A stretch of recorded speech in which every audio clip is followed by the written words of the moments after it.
Welcome to the Wisconsin Gardener. I'm your host, Shelley Ryan. Well, the growing season is finally here, and I'll bet many of you are starting to come up with gardening questions.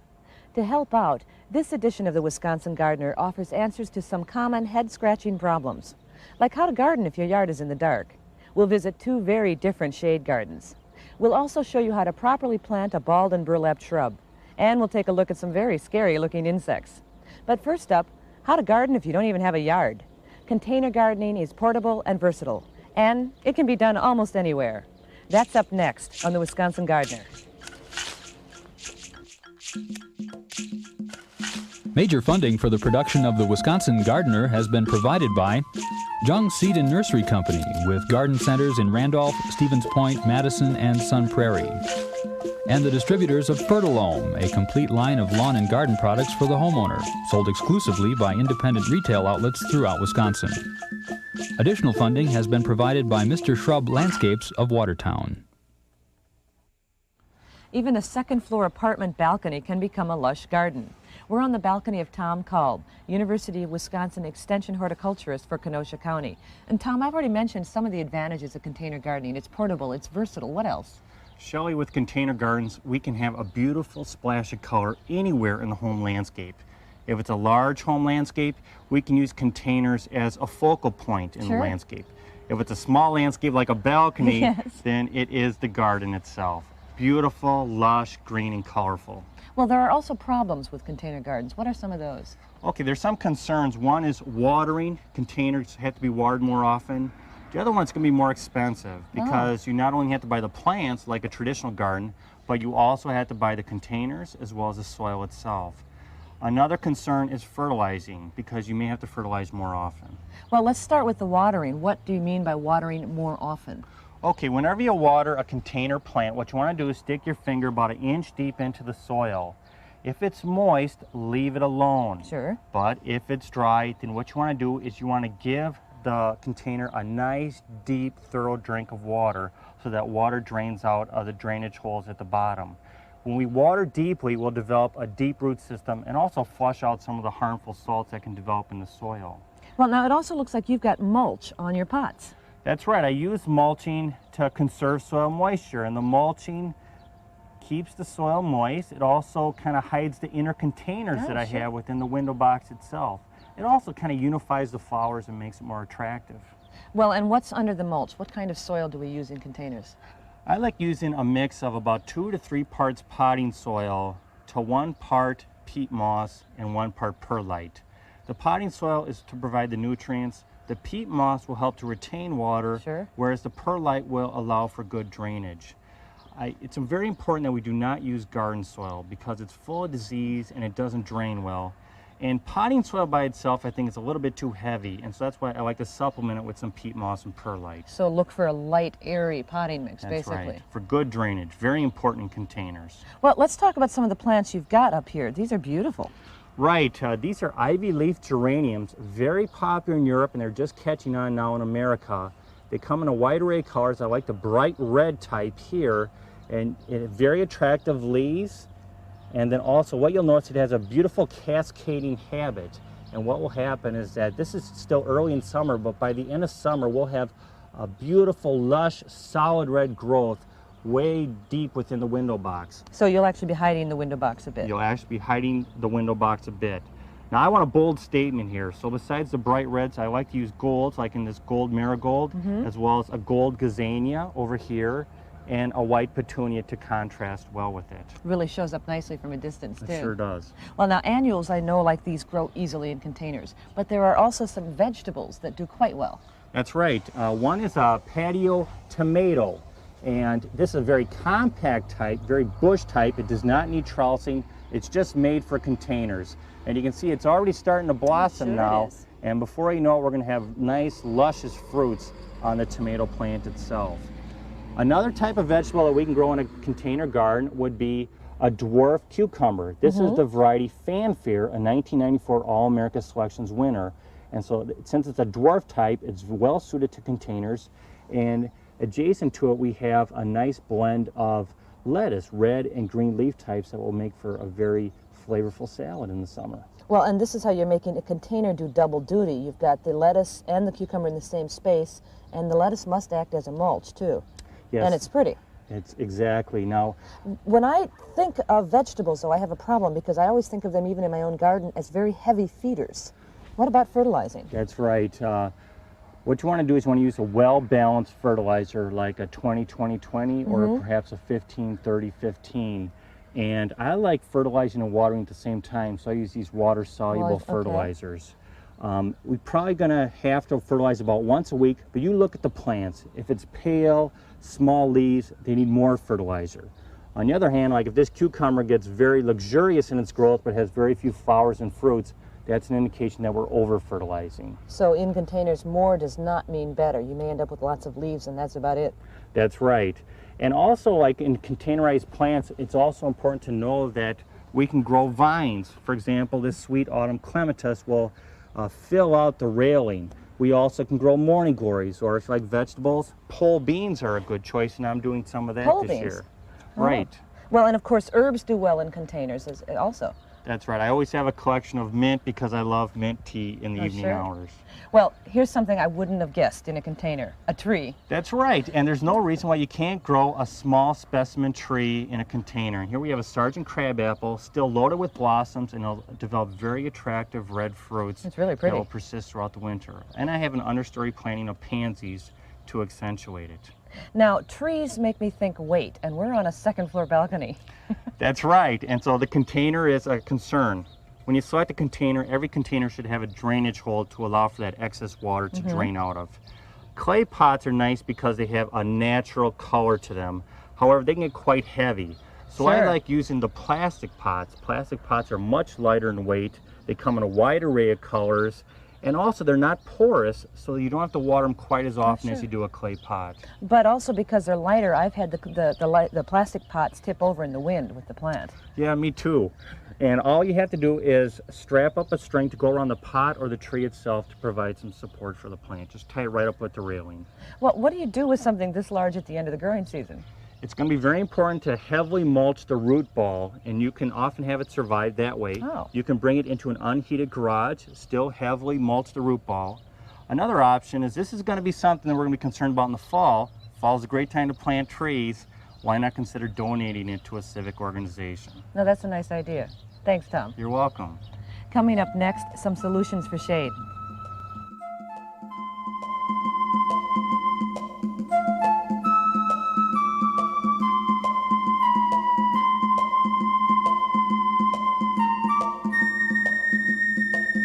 We're in the shade garden of Madison, Wisconsin gardener Jean Rideout. You know, many people tell me that they can't garden because all they've got is shade. Well, I think Jean's garden is a perfect example of some of the many choices a shade gardener actually has. Jean, since you're one of the founding members of the Wisconsin Hosta Society, it's only fair we start out with the hosta. What about the one behind you? That's called Love Pat.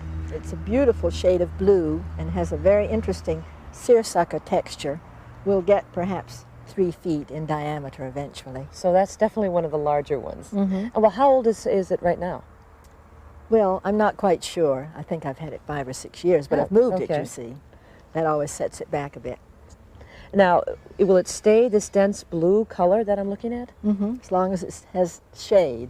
So if we pulled something like that into more sun, it's not going to be as blue. Lose its blueness. Okay. Well, what about the plant next to it, which I think is much more delicate than the bold hosta? Well, that's Tiarella, a native of southeastern United States. And I think the foliage is so pretty, and it stays that way all year. And the flowers are there for about 6 weeks, and sometimes reblooms. So that's a very long bloomer for a perennial plant. It is, very long plant. Well, it really is a nice contrast to the larger leaves. Right. Well, now the one in front of it is really pretty, so delicate looking. That's epimedium or barrenwort, but it certainly doesn't look barren to me. No, it's one of my favorites. It has really beautiful foliage, which many of them have the red edge, and actually it turns bronze in the fall and stays evergreen all winter. Oh, really?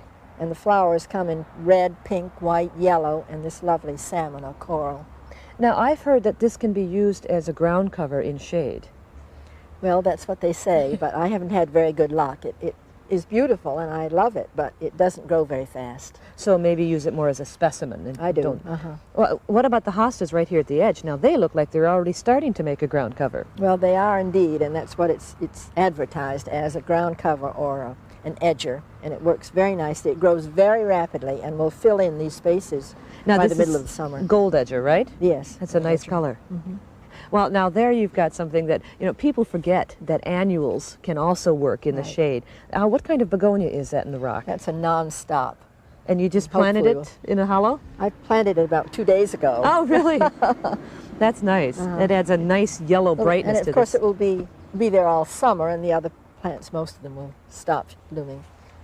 Well, now next to it, it looks like you've got another epimedium. This is one, it doesn't have the red edges, but it's got white flowers. Like little columbines. Now, they look like miniature columbines.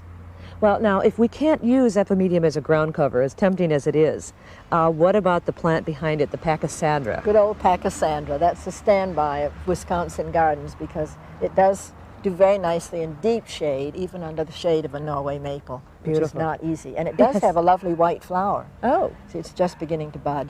Well, let's look at one more ground cover that's got a lot more color to it.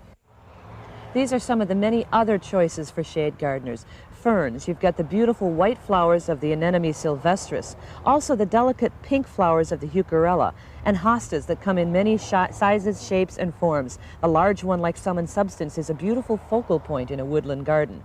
But Jean, one of my favorites is always going to be the pulmonarias, the plant My at our favorite, too. Yes, I mean, it's so cheerful looking. It has such a shape, and the colors are really nice. Now, this is pulmonaria or lungwort. Right. Which specific one are we looking This at? is Marjorie Fish, and it's been in bloom for almost a month Wow. and will continue to bloom for several weeks. So it's really a long bloomer for a perennial. Well, do all of them have these beautiful white mottled leaves? It almost looks like somebody spilled milk on these. Almost all of them do. I have two that are plain, and then most of them are pink, shading to blue, but we also have a lovely white one called Sissinghurst White. Well, and see, the shape, the overall shape of something like this, too, is just nice. It's got a nice mounded shape that contrasts nicely with the hostas. Right, and beautiful with early spring bulbs. That's really nice. I think this is one of my choices for my woodland garden. Good, Thanks, Jean. thank you. And coming up, more solutions for shade, some from our own backyards.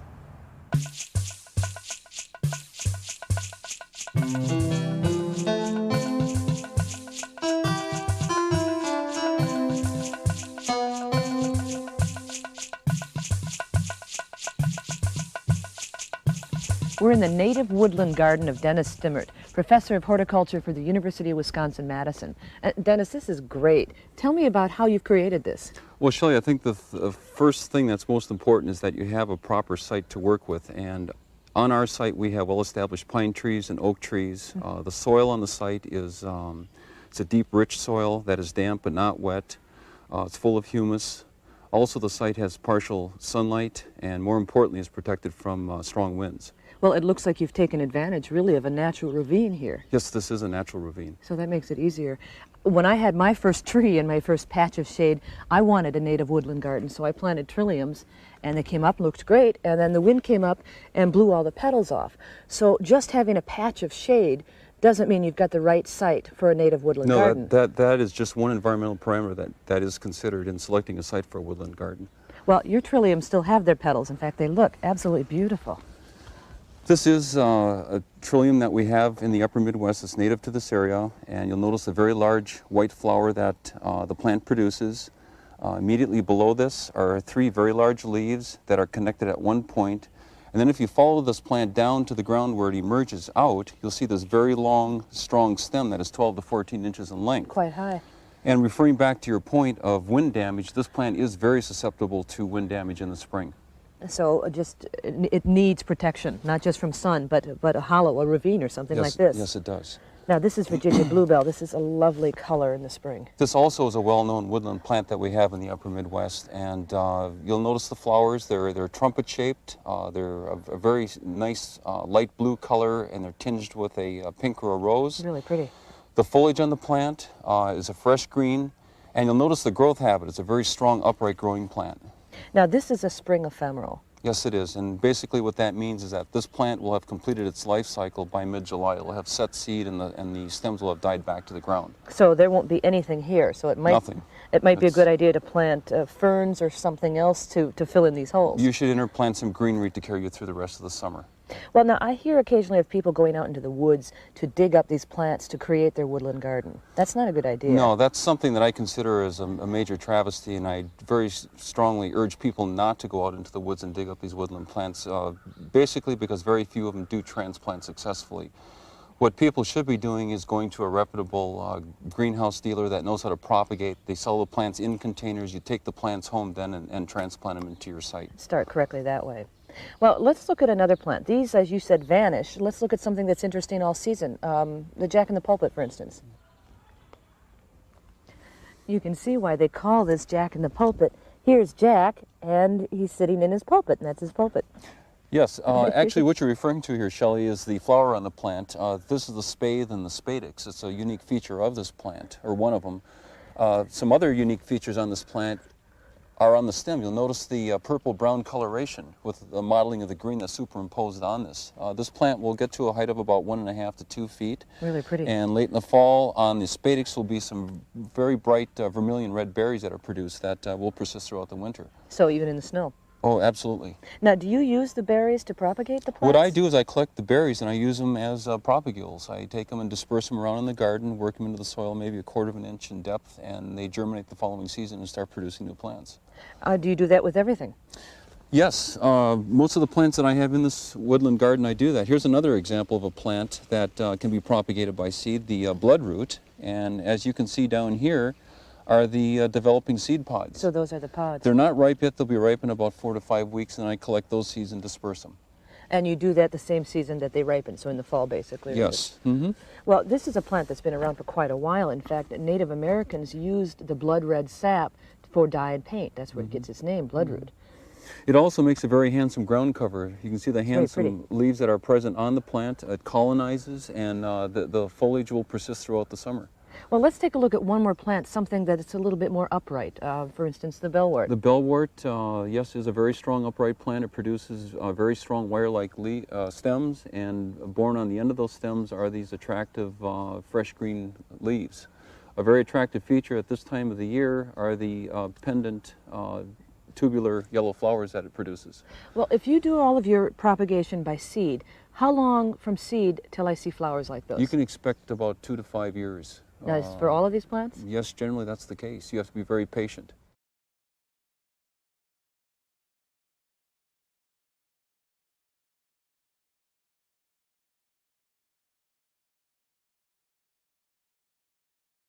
This is a viburnum. It's a shade-tolerant shrub. It's a great choice for a woodland border. This particular variety is called Mohican. And I'm with University of Wisconsin Extension horticulturist Astrid Neuenhaus, and together we're going to show you how to properly plant this. This is a balled and burlapped, or B&B shrub. By that I'm talking about the root ball has been wrapped in burlap. It makes it easier to transport and to plant. A couple tips: don't carry it by the trunk or by the stems. You can actually injure or damage the tree. If you need to carry it and it's heavy, or if you're planting by yourself, put it on a tarp and just pull it gently to wherever you're going to plant it. Now, we've got a hole here, Astrid, that you've already done. Thank you. And what are you doing now? I'm loosening the soil at the base of the hole because when I dug the hole, I compacted it a little bit. And it looks like you've done that along the sides, too, just to break it Right. up a little bit. Break it up on the sides. Okay, now this hole looks a lot wider than the actual root ball. It's a foot wider all the way around. And that's just to give the roots room. Right. What about depth? That's what I'm measuring right now. Okay. Using the handle of a shovel as Oh. a guide, like a level. This saves us from putting the shrub in and out too many times. Right. Okay. And then this is where the shrub would be planted. Okay. Comes to right about there, which is perfect. We want it to be exactly the same depth as the root ball. So the same depth as it was growing in the nursery. Yes. Too high or too low is bad. Right. That Okay. would slow root development and perhaps even kill the shrub. All right, and then we move it without using our back, use our knees. Lift it in. Now, do you want to hold it steady Yeah, while it's I crooked. add soil? Looks like I need some over here on this side. And the Now- soil I'm adding is exactly the same soil that I took out of the hole. So there's no nothing special in it. amendments. No manure, no compost, no amendments of any kind. Why? If we made the soil too rich, then the roots would never leave that area. We want the roots to excavate a large area. So we don't want to make it too easy for it. Right. Well, it came with these packages of pre-measured fertilizer. Now, these are the only things we can really add into this kind of hole. They're pre-measured, the plastic will break down, we don't open it, we just toss them in, and it slowly fertilizes. That's right. Okay, and for one this size, we get 2. One on each side. Then you would cover this with soil. We would add soil to about half the depth of the hole, and we would tamp it down with our fist like this, or with the handle of the shovel, like so. Can I use my foot? I wouldn't. That would compact the soil too much, and it might damage the roots. Okay. What about the burlap here?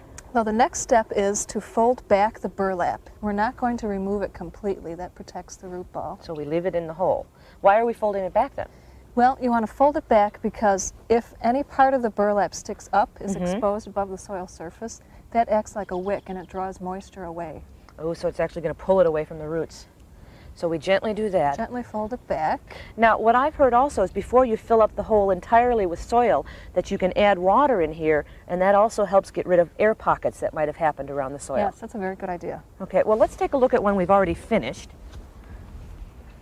Now, here we've got it planted. We've taken the string off and let it brush out. Oh, this is nice, and you've added a moat. This is just perfect. This moat will keep the moisture right in the root zone. Instead of running down the hill or Right. someplace. What else would you do at this point? On top of this, I would add 2 to 3 inches of mulch. And then would we be done?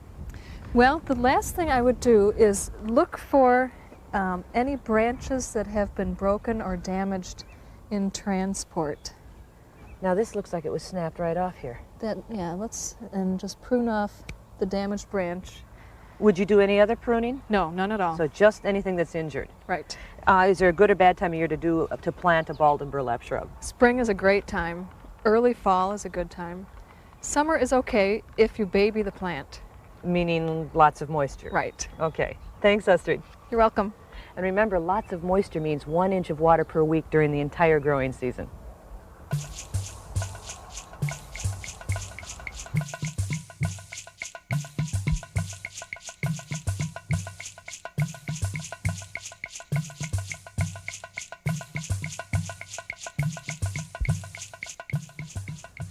You're looking at the tent of the eastern tent caterpillar. If you haven't seen these yet, you're likely to see them soon along roadsides and in thickets.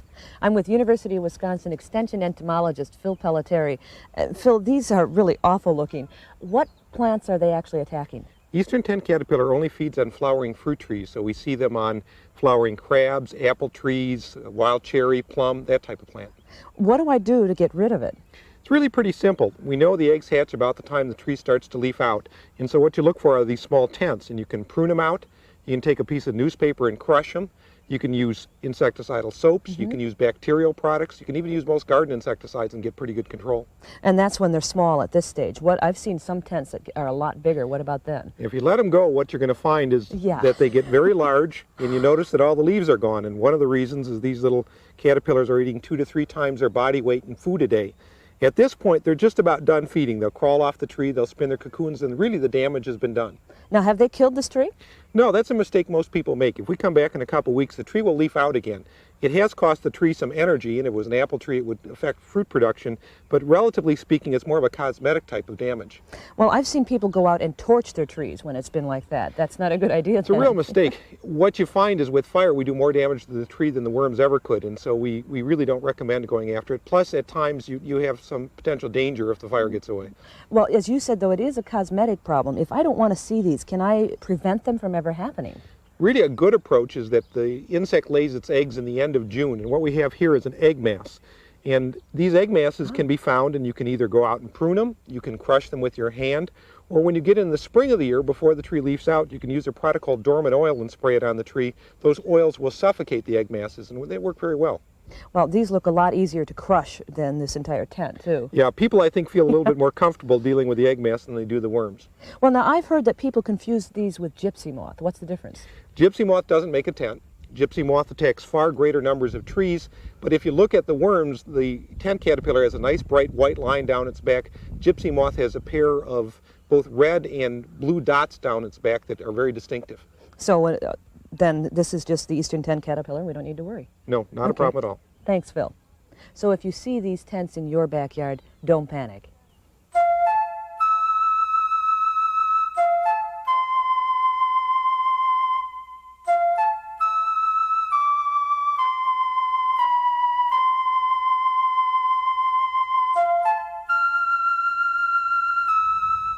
Well, I hope we've helped you solve some of your gardening problems. Remember, if you've got further questions, your county extension agent can provide more information and bulletins on the topics we've covered today. Well, now that I know I don't have to worry about the eastern tent caterpillar, I think I'll go shopping. I've got a list about this long of plants I want to put in my shade garden.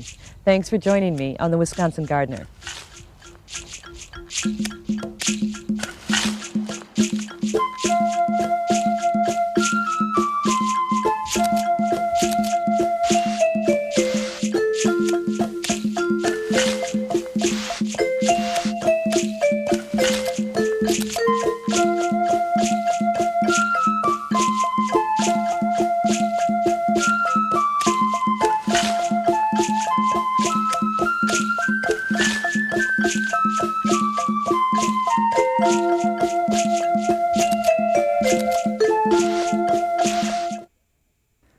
Major funding for the production of the Wisconsin Gardener has been provided by Jung Seed and Nursery Company with garden centers in Randolph, Stevens Point, Madison, and Sun Prairie, and the distributors of Fertilome, a complete line of lawn and garden products for the homeowner, and Natural Guard, gardening nature's way.